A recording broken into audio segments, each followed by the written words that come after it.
BMA presents CNBC आवाज money यात्रा में आप सभी का स्वागत है। सीएनबीसी आवाज पर हमारी हमेशा यही कोशिश रहती है कि हम ज्यादा से ज्यादा लोगों को इन्वेस्टिंग के सही तरीके बता सकें। इसी कोशिश का हिस्सा है ये मनी यात्रा।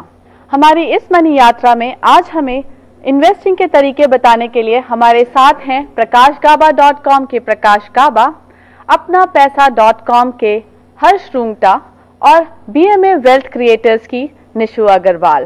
स्वागत है आप तीनों का ही। सबसे पहले मैं निशु अग्रवाल को स्टेज पे आमंत्रित करना चाहूंगी, जो मनी यात्रा के इनिशिएटिव के बारे में हमें और जानकारी देंगी। Nishu, welcome on stage. Money Yatra is an initiative in which we go to different cities and talk to our investors. उनके इन्वेस्टमेंट से रिलेटेड क्वेरीज को हम लोग जानते हैं, समझते हैं और उनकी प्रॉब्लम्स को हम लोग सॉल्व करने की कोशिश करते हैं।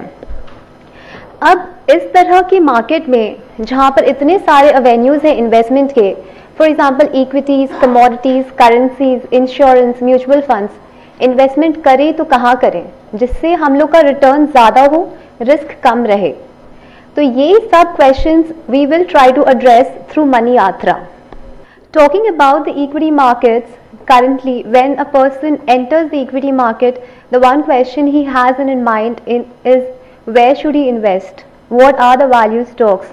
सबसे पहले जब भी हम किसी स्टॉक में इन्वेस्ट करते हैं, हम लोग क्या देखते हैं कि वो स्टॉक किस सेक्टर को बिलोंग करता है, उसकी फाइनेंशियल हिस्ट्री क्या रही है, वो जो प्रोडक्ट बनाती है उसका डिमांड अच्छा है, अगर कंपनी ने नए इनिशिएटिव्स लिए हैं वो इनिशिएटिव से रिजल्ट्स आ रहे हैं या नहीं, उसका फ्यूचर प्लान्स क्या है। ये सारे पैरामीटर्स को दिमाग में रख के हम लोग स्टॉक्स चुनते हैं और मॉडल पोर्टफोलियो में इंक्लूड करते हैं।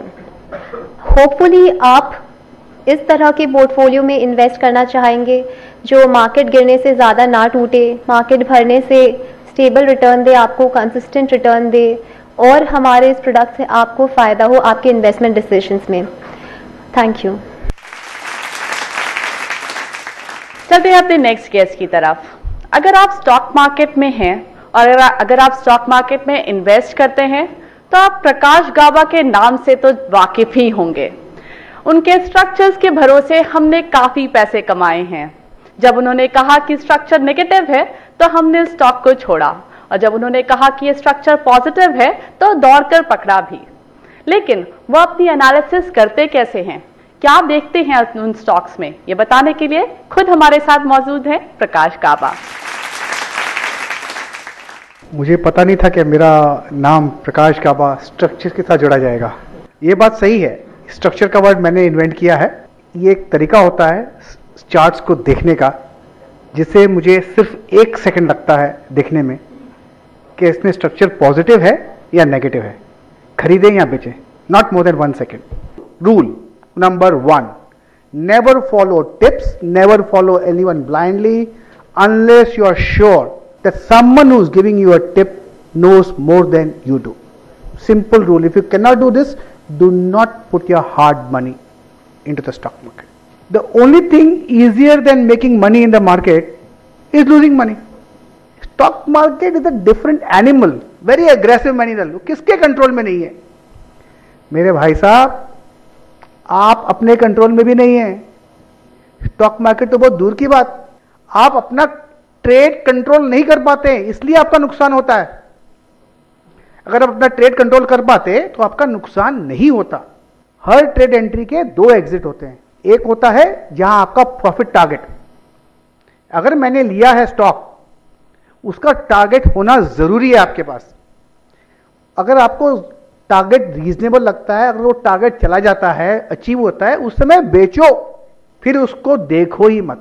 Learn to forget the trade after you have exited the trade. Stock will do only 3 things. 1, it will go up in your favour. 2, it will go against you.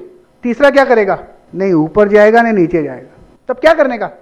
Exit. Because आपने stock लिया था उस target के लिए, उधर नहीं जा रहा है तो निकल जाओ। Trading is only about making money, nothing else. If you are not making money then you are wasting your time.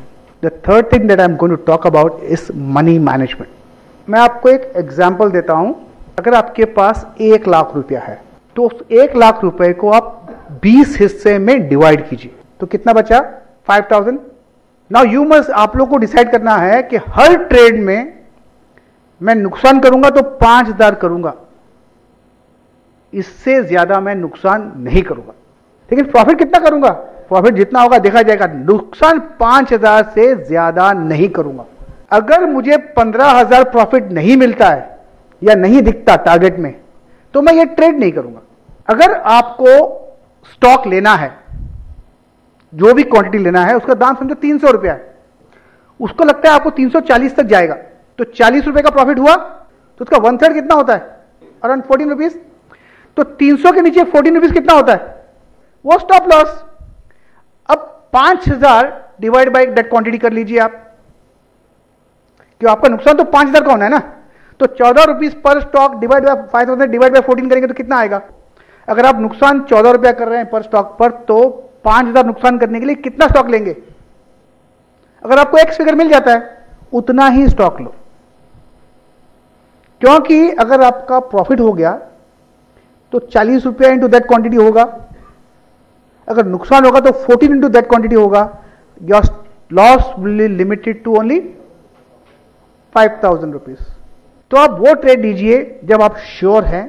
Divide, जब आपके 3 ट्रेड कंटिन्यूसली रॉन्ग हो रहे हैं, that means something else is working in the market हमको समझ में नहीं आ रहा है, उस दिन ट्रेड नहीं करना।